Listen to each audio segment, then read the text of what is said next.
Welcome to you all at my YouTube channel Study Time with SK। Hello, this is Sonali Kumari. इस video में हम cover करने वाले हैं FST1 के MCQ questions from question number 661 to question number 680।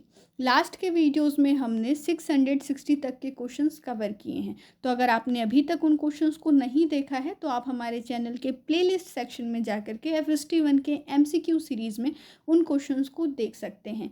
Hindi में भी FST1 के MCQ क्वेश्चंस हमारे चैनल पर अवेलेबल हैं प्लेलिस्ट सेक्शन में, तो आप चाहें तो उन क्वेश्चंस को भी देख सकते हैं। क्वेश्चन नंबर 661 है आपके सामने। Results of science can always be checked, verified and repeated bye anybody anywhere. This gives science a dash character. जो साइंस के रिजल्ट्स होते हैं उसे कोई भी व्यक्ति कभी भी कहीं भी चेक कर सकते हैं, वेरीफाई कर सकते हैं, रिपीट कर सकते हैं। तो ये जो साइंस के रिज़ल्ट की क्वालिटी है वो साइंस को किस तरीके का कैरेक्टर प्रोवाइड करती है, ये आपको बताना है। इसके लिए आपकी स्क्रीन पर ऑप्शंस अवेलेबल हैं और जो करेक्ट ऑप्शन है वो है option B, universal character. 662 number का question. Small societies started to form and symbolised by the type of food they specialised in eating. छोटी छोटी सोसाइटीज़ बननी शुरू हुई और जिस तरीके का फूड वो लोग खाते थे और जिस टाइप के फूड को खाने में वो स्पेशलाइज्ड थे, जो एक सिंबल बन चुका था, उसे हम क्या कहते हैं? अगर सिंपल लैंग्वेज में हम कहें तो हम कह सकते हैं कि उस स्पेशल फूड आइटम को क्या कहा जाता था। इसके लिए आपके पास ऑप्शंस हैं और इसके लिए जो करेक्ट आंसर है वो हो जाएगा ऑप्शन ए, टोटम्स। ये जो आप देख रहे हैं स्मॉल सोसाइटीज़ का फॉर्म्ड होना, शुरू होना, ये हम बात कर रहे हैं प्रिमिटिव ह्यूमन सोसाइटी की, जब ह्यूमन का एग्जिस्टेंस रिवॉल्व करता था फूड को गैदर करने में और हंटिंग में। ठीक है, इस वक्त किस तरीके से सोसाइटीज़ बननी शुरू हुई होंगी? देखिए, अगर किसी एक परिवार ने या किसी भी एक प्रिमिटिव मैन ने कोई हंटिंग किया है और उसके पास सरप्लस फूड है, तो वो दूसरे व्यक्ति को वो फूड देगा और इस तरीके से क्या होगा कि लोग साथ आना शुरू हुए और फिर स्मॉल सोसाइटीज़ बननी शुरू हो गई। आगे बढ़े अब अगले क्वेश्चन की तरफ। नेक्स्ट है हमारे पास question number 663। Help in knitting the society together and handling down of the accumulated culture to the next generation। आपको ऑप्शंस में से बताना है कि इनमें से वो क्या है जिसने मदद की सोसाइटीज़ को एक साथ बुनने में और जो भी कल्चर एक्यूमुलेट हुआ है उसे नेक्स्ट जनरेशन तक पास करने में। तो इसमें जो ज़्यादा महत्वपूर्ण रोल है वो लैंग्वेज का है, तो इसके लिए जो करेक्ट आंसर होगा वो ऑप्शन डी हो जाएगा, लैंग्वेज। लैंग्वेज की वजह से ही सोसाइटीज़ एक दूसरे के पास आनी शुरू हुई और सोसाइटीज़ बननी भी शुरू हुई। 664 नंबर का question. Most primitive method for land finding direction was dash. आपको बताना है इनमें से मोस्ट प्रिमिटिव मेथड क्या था लैंड को फाइंड आउट करने के लिए, डायरेक्शन को जानने के लिए या नेविगेशन के लिए। इसके लिए आपके पास ऑप्शंस हैं, ए बर्ड्स, बी सन, सी स्टार्स और डी है ऑल ऑफ दीज। इसके लिए जो करेक्ट आंसर होगा वो ऑप्शन डी हो जाएगा, ऑल ऑफ दीज। मैं आपको थोड़ा सा बता देती हूँ लैंड फाइंडिंग करने के लिए किस तरीके से बर्ड्स का यूज़ किया जाता था। मान लीजिए उस वक्त जब बोट बनने शुरू हुए थे और लोग समुंदर की तरफ जाने शुरू हो गए थे, तो फिर उस वक्त सिर्फ लैंड्स के पास पास में ही वो लोग अपने नावों को चलाते थे। अगर वो आगे बढ़ जाएं, पानी में ज़्यादा दूर निकल जाएं और उन्हें पता ना लगे कि किस तरफ लैंड है, तो इसके लिए वो एक क्रो को छोड़ते थे अपने बोट में से और फिर जो क्रो होता था वो लैंड की तरफ उड़ना शुरू करता था। इससे पता लग जाता था कि लैंड किस तरफ है। अब डायरेक्शन की अगर हम बात करें तो डायरेक्शन को पता करने के लिए सन और स्टार्स का यूज़ किया जाता है। इन दोनों से पता लगता है कि कौन सी दिशा है, दिन के समय में सन से और रात के टाइम में स्टार्स से। टाइमिंग का भी आपको अगर याद हो तो टाइम भी सन के डायरेक्शन से या सन के पोजीशन से पता लगाया जाता था दिन के समय में कि क्या टाइम हो रहा है। तो ये वो मेथड्स थे बर्ड्स, स्टार्स और सन, जिनका यूज़ करके लैंड को फाइंड आउट किया जाता था, डायरेक्शन को फाइंड आउट किया जाता था। 665 नंबर का क्वेश्चन। अगर सिर्फ लैंड के लिए पूछा जाएगा यहाँ पर तो आप बर्ड कर दीजिएगा और अगर डायरेक्शन के लिए बात की जाएगी तो सन और स्टार्स हो जाएंगे और अगर एक साथ जिस तरीके से मैंने क्वेश्चंस रखा है तो फिर तो तीनों ही ऑप्शंस वहाँ पर आपके लिए सही होंगे। अब आगे बढ़ें। 665 नंबर का क्वेश्चन है, the value of square root 2 is given in Sulbasutra is.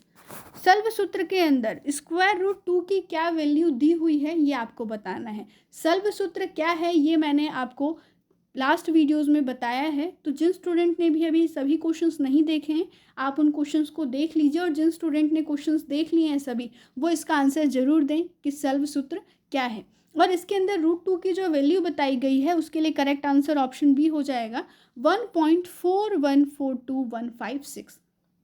अब आगे बढ़ेंगे क्वेश्चन नंबर 666 की तरफ। वीआईपी नंबर का क्वेश्चन आपके सामने।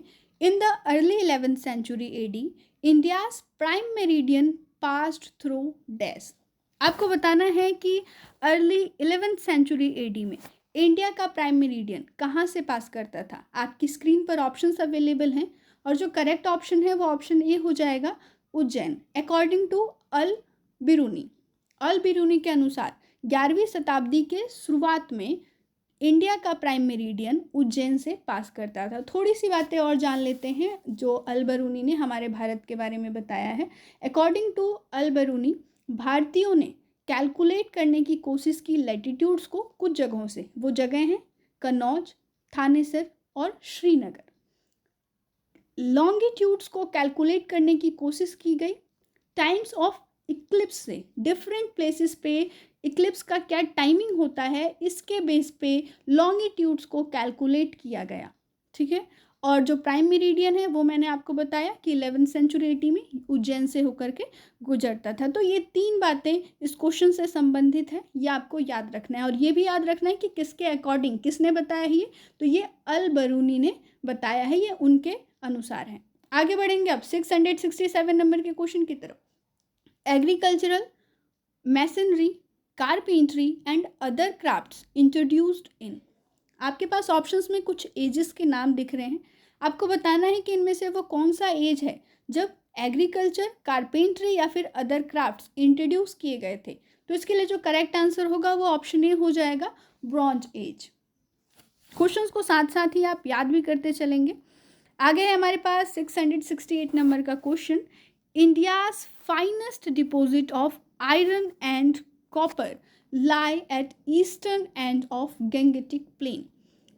गंगा के मैदानी भाग में ईस्टर्न एंड की बात की गई है। आप जब भी क्वेश्चन को पढ़ें तो कुछ कीवर्ड्स को जरूर ध्यान रखें। और यहाँ पर बात की गई है इंडिया के फाइनेस्ट डिपॉजिट की आयरन और कॉपर के, lie at eastern end of Gangetic plain. और ऑप्शंस आप देख रहे हैं, आपके सामने ऑप्शंस है। पहले मैं आपको सही आंसर जो है वो मैं बता देती हूँ। इसके लिए जो सही आंसर होगा वो बिहार हो जाएगा। बिहार के साउथ ईस्ट में कॉपर और आयरन के जो फाइनेस्ट डिपॉजिट थी वो पाई जाती थी। एक और चीज़, राजस्थान की अगर हम बात करें तो राजस्थान में कॉपर के ओर्स पाए जाते थे। और इस तरीके का जब भी क्वेश्चन आपके सामने आए और आपको उसका आंसर ना पता हो तो क्या करना चाहिए वो मैं आपको एक बार बता दे रही हूँ।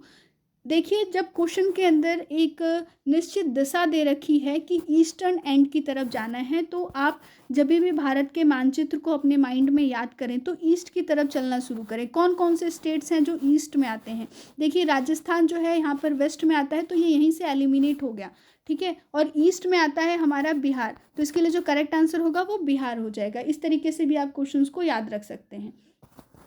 क्वेश्चन नंबर 669 है अब, और ये है it speaks of plough drawn by 12 ox. आपको यहाँ पर बताना है कि इनमें से वो क्या है जो बताता है कि 12 बैलों के द्वारा हल चलाया जाता था। इनमें से वो कौन सा वेद है जो इस बात का उल्लेख करता है। आपके पास ऑप्शन है ए ऋग्वेद, बी यजुर्वेद, सी सामवेद और ऑप्शन डी है अथर्ववेद। इसके लिए जो करेक्ट आंसर होगा वो हो जाएगा ऑप्शन बी यजुर्वेद। यजुर्वेद के अंदर 12 बैलों के द्वारा खींचे जाने वाले हल की बात बताई गई है। एक चीज़ और कि 12 बैलों की ज़रूरत क्यों पड़ती थी हल को खींचने के लिए, तो उस वक्त जो मिट्टी होती थी वो बहुत ही ज़्यादा कठोर हुआ करती थी और कठोर मिट्टी के अंदर अच्छी फसल पाना बहुत ही मुश्किल काम है। इसके लिए मिट्टी को छोटे छोटे लम्स में तोड़ना ज़रूरी था और इसके लिए ज़्यादा मेहनत की ज़रूरत होती थी। इसीलिए 12 बैलों के द्वारा हलों को खींचा जाता था। इस क्वेश्चन से अपार्ट एक और बात कर लेते हैं यजुर्वेदिक पीरियड की। तो जो यजुर्वेदिक पीरियड था वो 700 बीसी से 400 बीसी तक चला था। कब से कब तक? 700 बीसी से 400 बीसी तक। यानी कि जो ये पीरियड है यजुर्वेदिक पीरियड वो 300 ईयर्स का रहा था, ये आप याद रखिएगा। ठीक है, अब आगे बढ़ें। अगला क्वेश्चन है हमारे पास 670 नंबर का question. Directions are given for reducing and melting of ores with distinction between various grades. आपके पास फिर से कुछ बुक्स के नाम, कुछ वेद के नाम आपके सामने। आपको बताना है कि इनमें से वो कौन सा सोर्स है जो डायरेक्शन देता है आयरन ओर को रिड्यूस करने के लिए या फिर मेल्ट करने के लिए, और डिस्टिंक्शन भी बताता है वेरियस ग्रेड्स के बीच में। तो ये है अर्थशास्त्र। अर्थशास्त्र के अंदर ओर को किस तरीके से मेल्ट करना है, कैसे उसको रिड्यूस करना है, और डिस्टिंक्शन कैसे करना है डिफरेंट ग्रेड्स में, ये सारी बातें बताई गई हैं। 671 नंबर का अब हमारे पास क्वेश्चन है। देयर वॉज डैश जनपद इन 7th सेंचुरी। 7th सेंचुरी में कितने जनपद थे ये आपको बताना है। तो इसके लिए जो करेक्ट आंसर होगा वो ऑप्शन सी हो जाएगा। 16 जनपद हुआ करते थे। अब आपको हमें कमेंट करके बताना है कि क्या मगध भी कोई एक जनपद था इन 16 जनपद में से? यस या नो में आप इसका आंसर देंगे। आप कमेंट में लिख सकते हैं question number 671, Y for yes and N for no. आगे बढ़ें। 672 नंबर का क्वेश्चन अब। और systematic study of botany works your Veda by. एक बॉटनी पे सिस्टमेटिक स्टडी हुई, वर्क्स योर वेदा। आपको बताना है कि ये स्टडी किसने किया। इसके लिए आपके पास ऑप्शन है ए अत्रे, बी परासारो, सी आर्यभट्ट और डी है अलबरूनी। इसके लिए जो करेक्ट आंसर है वो हो जाएगा option B Parashara. Question number 673 है। Punarvasu Atreya 6th century BC taught medicine in. आपको बताना है कि अत्रे मेडिसिन कहाँ पर पढ़ाया करते थे। तो इसके लिए जो करेक्ट आंसर होगा वो ऑप्शन ए हो जाएगा तक्षशिला में, याद रखिएगा। आगे बढ़ते हैं 674 नंबर के क्वेश्चन की तरफ। ये है study of floating bodies and hydrostatics was done by. Floating bodies और हाइड्रोस्टैटिक्स की स्टडी किसने की थी ये आपको बताना है। तो इसके लिए जो करेक्ट आंसर होंगे वो ऑप्शन बी हो जाएंगे आर्किमिडीज। आगे बढ़ेंगे अब 675 नंबर का question. A branch of science greatest contribution of Greek civilisation is. Greek civilisation का एक ग्रेटेस्ट कॉन्ट्रीब्यूशन है ये, और साइंस का ब्रांच है। अब आपको बताना है कि उस ब्रांच का क्या नाम है। इसके लिए आपके पास ऑप्शन है ए डायनेमिक्स, बी मैकेनिक्स, सी एकॉस्टिक्स और ऑप्शन डी है ऑप्टिक्स। करेक्ट आंसर यहाँ पर ऑप्शन बी हो जाएगा मैकेनिक्स। आगे बढ़ेंगे 676 नंबर का क्वेश्चन है। Mechanical device used in Greece. Greece में कौन कौन से मैकेनिकल डिवाइसेस का यूज़ किया जाता था। इसके लिए आपके पास ऑप्शन है आपकी स्क्रीन पर। ए पुली, बी विंडलेस, सी वाटर राइजिंग स्क्रू और ऑप्शन डी है ऑल ऑफ दीज। इसके लिए जो करेक्ट आंसर होगा वो ऑप्शन डी हो जाएगा ऑल ऑफ दीज। ये तीनों ही डिवाइसेस का यूज़ ग्रीस में किया जाता था। पुली और विंडलेस का यूज़ किया जाता था कुएं से पानी निकालने के लिए। पुली आपको पता है किस तरीके की दिखाई देती है, और इस तरीके से उस पर दोनों तरफ से रस्सियाँ घूम रही होती हैं। विंडलेस किस तरीके का होता है? तो विंडलेस होता है कुछ इस तरीके का। मैं थोड़ा सा बना देती हूँ यहाँ पे। इसकी मदद से यहाँ पर पहले पकड़ा, इसको नीचे लेकर के आ गए, फिर ये वाली चीज़ यहाँ आ जाएगी, फिर इसको पकड़ के नीचे लेके आएंगे। यानी कि काम को आसान करने के लिए इसका यूज़ किया जाता था। ठीक है, आगे बढ़ते हैं। अब नेक्स्ट क्वेश्चन है हमारे पास 677 नंबर का question. Who was first to understand the working of nerves and make clinical use of pulse. आपको बताना है कि इनमें से वो कौन है। आपके पास ऑप्शंस हैं आपकी स्क्रीन पर। इनमें से वो कौन है जिन्होंने नर्व्स की वर्किंग को समझा और पल्स के क्लिनिकल यूज़ भी बताए। सिंपल अगर यही पूछ लिया जाए कि who make clinical use of pulse, या फिर who understand the working of nerves, या फिर who distinguished sensory and motor nerves. 3 question, answer सिर्फ एक, ऑप्शन ए हेरोफिलस। हेरोफिलस ने पल्स का क्लिनिकल यूज़ बताया। आगे बढ़ते हैं 678 नंबर का question. Last great Mauryan empire was, Maurya साम्राज्य के आखिरी महान जो सम्राट हुए वो कौन थे? आपके पास ऑप्शंस हैं आपकी स्क्रीन पर। ए चंद्रगुप्त, बी समुद्रगुप्त, सी अशोक और डी है all of these. Correct answer यहाँ पर ऑप्शन सी हो जाएंगे अशोक। अशोक मौर्य साम्राज्य के अंतिम महान शासक हुए। चंद्रगुप्त की बात करें तो चंद्रगुप्त ने मौर्य साम्राज्य की नींव रखी थी। समुद्रगुप्त गुप्ता डायनेस्टी से बिलोंग करते हैं, ये मौर्यन एम्पायर नहीं है, मौर्य डायनेस्टी से इनका कोई भी ताल्लुक नहीं है। आगे बढ़े अब नेक्स्ट है हमारे पास 679 नंबर का क्वेश्चन।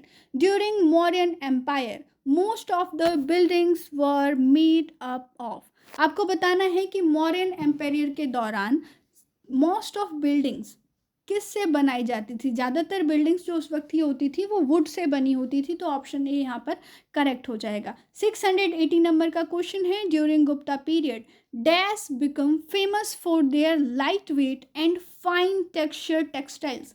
आपको बताना है कि गुप्ता पीरियड के दौरान इनमें से वो कौन सी जगह है जो अपने हल्के वजन और फाइन टेक्सचर टेक्सटाइल्स के कारण फेमस हुए? तो इसके लिए जो करेक्ट आंसर होगा वो ऑप्शन सी हो जाएगा।